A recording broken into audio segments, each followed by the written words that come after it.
All right, today we're putting on our detective hats. We are opening up a case file on the, let's be honest, pretty shadowy world of online manipulation.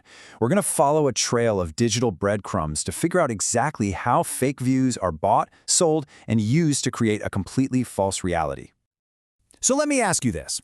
How real are the views you see online? It's a simple question, right? But the answer is, well, it's anything but simple.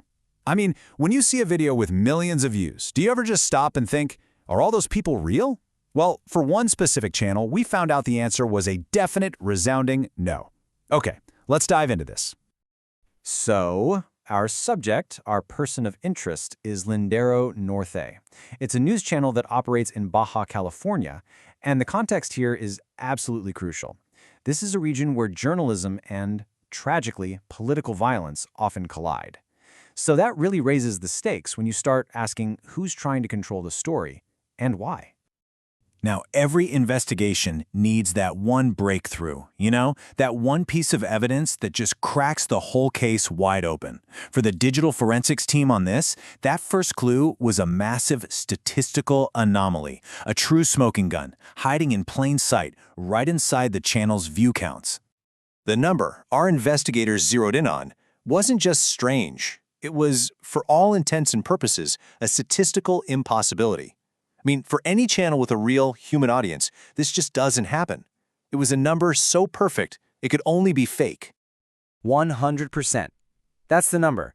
So what on earth does that mean? It means that 100% of the videos they looked at on this channel had view counts that were perfectly rounded to the nearest 100, not 99%. Every single one. And here, look, here's the visual proof. That purple bar, that's Lindero Norte. And you can see it's just maxed out all the way to the top at 100%. Now look at the little gray bar next to it. That's a normal organic channel. You can see that for them, it's less than 20%. This isn't just a red flag, folks. This is a confession written in data.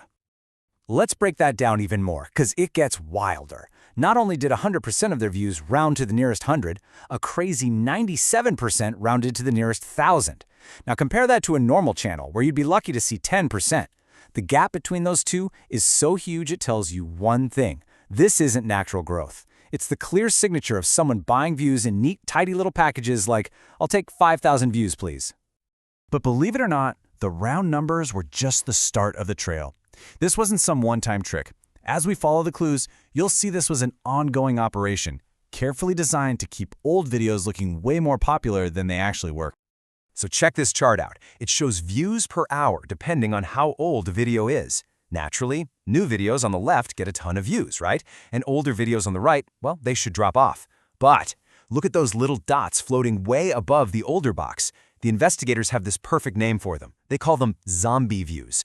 Old videos being kept artificially alive by a constant, fake drip of traffic.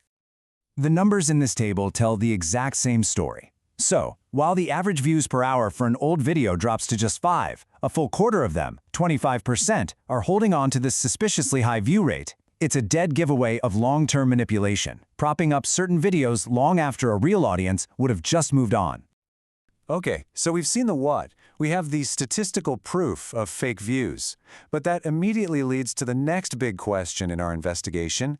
How? How in the world does someone generate millions of fake but real-looking views on YouTube?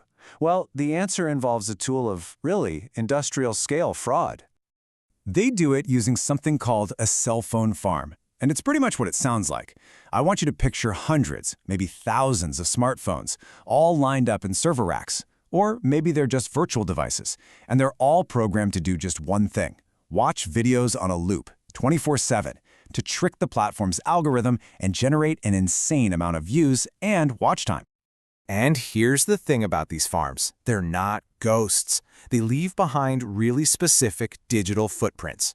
Those unnatural round numbers we saw, yep, that's the signature of views being delivered in pre-packaged batches.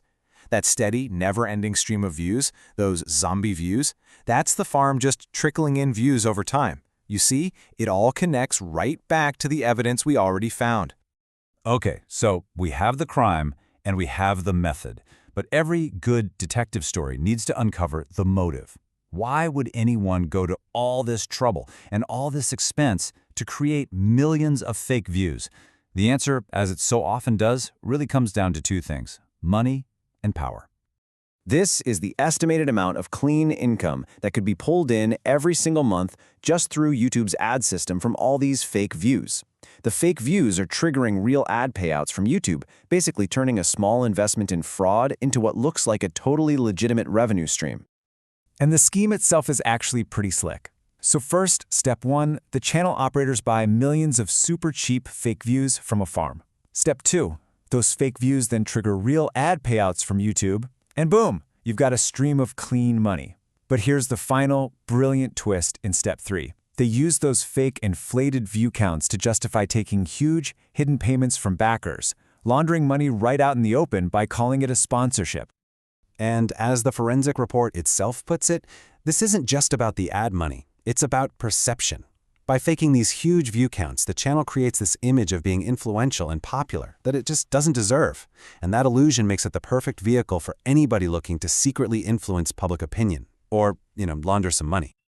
So, after following the evidence all the way from these weird statistical anomalies to the actual motive, it is time to deliver the verdict in our digital detective story. Let's wrap up the case we've built.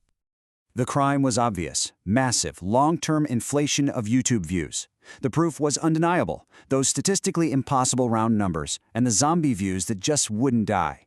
The method was a classic: a cell phone farm leaving its sloppy digital footprints all over the place.